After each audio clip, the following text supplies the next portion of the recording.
Hello all welcome back to my channel. Antique bangles అనగానే metal బ్యాంగిల్సే గుర్తొస్తాయి కదండి. So ఇవి మనం ఇప్పుడు సిల్క్ థ్రెడ్ బ్యాంగిల్స్లో కూడా మేక్ చేసుకోవచ్చు. నేను మెటల్ బ్యాంగిల్స్లో డిజైన్స్ చూసి నేను ఇలాగ సిల్క్ థ్రెడ్ బ్యాంగిల్స్లో అయితే మేక్ చేశానండి. మీకు ఎలా అనిపించిందో కమెంట్ చేయండి. చాలా అంటే చాలా బాగా వచ్చింది ఫైనల్ లుక్ అయితే.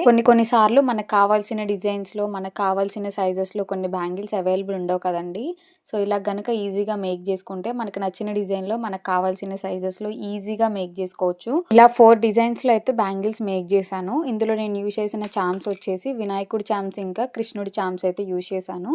సో బ్యాంగిల్స్ చూసాం కదా, ఇప్పుడు బ్రేస్లెట్ బ్యాంగిల్ అయితే చూద్దాము. ఈ బ్రేస్లెట్ బ్యాంగిల్ 2 నుంచి 212 వరకు ఎవరికన్నా ఫిట్ అవుతుంది. చూసారు కదా, ఇలా జస్ట్ ఓపెన్ చేసుకొని వేసేసుకోవడమేనండి. చాలా ఈజీగా ఉంటుంది, దానికి మంచి హెవీ లుక్ కూడా ఉంటుంది. సో ఈ బ్రేస్లెట్ బ్యాంగిల్స్ యూజ్ చేసి ఇంకొన్ని డిజైన్స్ అయితే మేక్ చేద్దాం అనుకుంటున్నా. మేకింగ్ వీడియో కావాలనుకుంటే కమెంట్ చేసేయండి. సో చూసారు కదా, చాలా ఫ్లెక్సిబుల్ అండి, ఎవరికన్నా ఫిట్ అవుతుంది ఈ బ్యాంగిల్ అయితే. యాంటిక్ ఫినిషింగ్ బ్యాంగిల్స్ మనము గ్లాస్ బ్యాంగిల్స్ తో కూడా పేరప్ చేసుకోవచ్చు. చాలా బాగుంటుందండి. లుక్ చూసారు కదా ఎంత బాగుందో.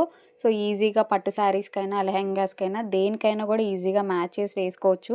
ఇలా గ్లాస్ బ్యాంగిల్సే కాకుండా సింగిల్గా కూడా పేరప్ చేసుకొని వేసుకోవచ్చు. ఇలా ప్లెయిన్ బ్యాంగిల్స్కి మిడిల్ బ్యాంగిల్గా కూడా యూజ్ చేసుకోవచ్చు. గ్లాస్ బ్యాంగిల్సే కాకుండా సింపుల్గా సిల్క్ థ్రెడ్ బ్యాంగిల్స్తో కూడా పేరప్ చేసుకోవచ్చు. ఈ ఐడియా మీకు ఎలా అనిపించిందో కమెంట్ చేయండి. నచ్చితే లైక్ చేయండి.